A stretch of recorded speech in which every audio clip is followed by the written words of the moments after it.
હું મીરા વૈષ્ણવ મારી યુટ્યુબ ચેનલમાં આપનું સ્વાગત છે। આજે આપણે ઝોન કક્ષાના ઇનોવેશન ફેસ્ટિવલમાં આવેલા છીએ, તો ત્યાં ઇનોવેટિવ શિક્ષકો છે તેમને આપણે મળીએ અને જાણીએ કે તેમનું શું ઇનોવેશન છે, શાળા કક્ષાએ કેવી રીતે એપ્લાય કરે છે અને એમાંથી એમને શું ફલશ્રુતિ મળેલું છે।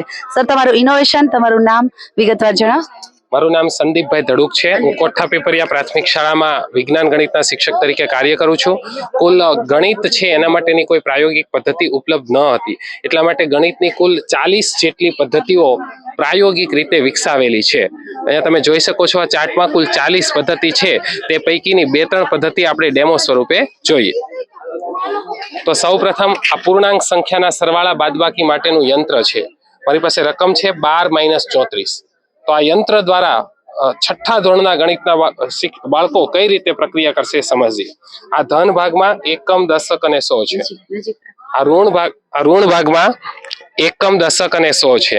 તો આપણે અહીંયા કાર્ડમાં જોઈએ છીએ 12 ધન છે, તો એકમમાં 2 લેવાના અને દશકમાં 1 લેવાનું, બરાબર। પણ ધન ભાગમાં 34 ઋણ છે, તો એકમમાં 4 લેવાના અને દશકમાં 3 લેવાના, બરાબર। હવે સરખે સરખા કેન્સલ કરી નાખવાના છે। તો અહીંયા 2 છે, તો અહીંયા કેટલા કેન્સલ થાય છે? 2 કેન્સલ થાય છે। અહીંયા 1 છે, તો કેટલા કેન્સલ થાય છે? 1 કેન્સલ થાય છે। તો તમે જોયું અહીંયા એકમમાં 2, દશકમાં 2, પણ કેવા ભાગમાં છે? ઋણ ભાગમાં। તો 12 - 34 બરાબર જવાબ આવી ગયો -22। આ યંત્રની મદદથી ધોરણ 6 ના ગણિતના પૂર્ણાંક સંખ્યાઓને લગતા તમામ સ્વાધ્યાય વિદ્યાર્થીઓ 15 મિનિટમાં સોલ્વ કરી નાખશે। વિદ્યાર્થીને રમતા રમતા ગણિત ભણવાની મજા આવશે। બીજું યંત્ર છે આ ભાગાકાર યંત્ર છે, ધોરણ 3 માટે છે। બાળકો જ્યારે ભાગાકાર શીખવાની શરૂઆત કરે ત્યારે પ્રાયોગિક રીતે ભાગાકાર હોય તો અત્યાર સુધી પદ્ધતિ ઉપલબ્ધ નથી, પણ હવે અહીંયા તમને સમજાવીશું। માનો કે આપણી પાસે દાખલો છે 14/4, તો 14 ભાજ્ય છે, એટલે મેં અહીંયા 14 જગ્યાએ ચમચીઓ લગાડી દીધેલી છે।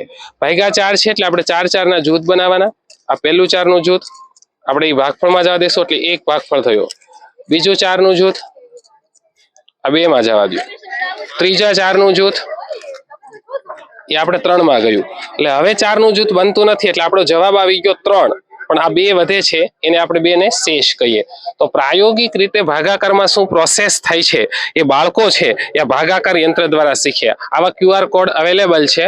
આ QR કોડ છે એ મારી સ્માર્ટ સાયન્સ નામની ચેનલના છે, તો એમાં દરેક વિડીયો છે એ YouTube ઉપર ઉપલબ્ધ છે। અહીંયા એક પ્રાયોગિક ઘડિયાળ છે, એમાં અંશ માપન ધારક સીધી ખબર પડી જાય।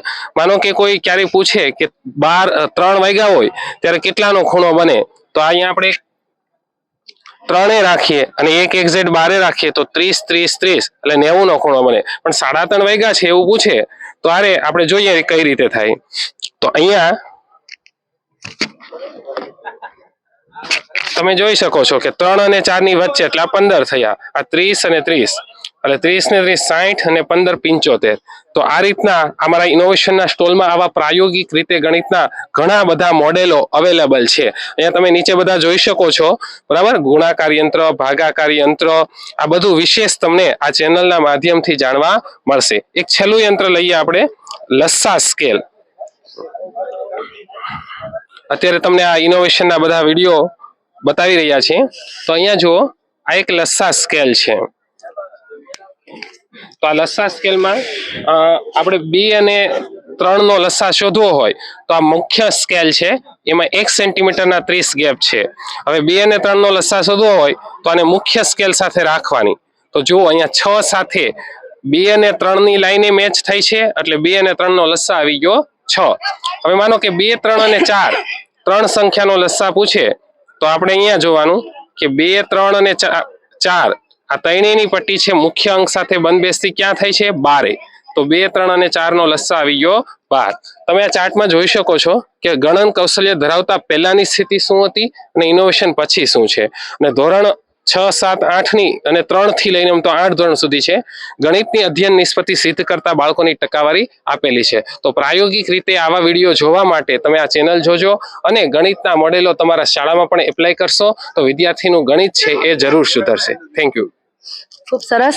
સંદીપ સરે ગણિત વિજ્ઞાનના શિક્ષક છે અને 6 થી 8 માં ખૂબ સરસ રીતે એપ્લાય કરેલું છે. જો પ્રાઇમરી લેવલથી આવું સરસ ગણિત પ્રાયોગિક રીતે કરાવવામાં આવે તો માધ્યમિક લેવલે કોઈ તકલીફ નથી પડતી અને શિક્ષકો માટે એક આસાનીથી માધ્યમિકનો જે બોર્ડનું રિઝલ્ટ છે એ સરસ રીતે લઈ શકાય. ખૂબ સરસ Sandeep sir, thank you so much.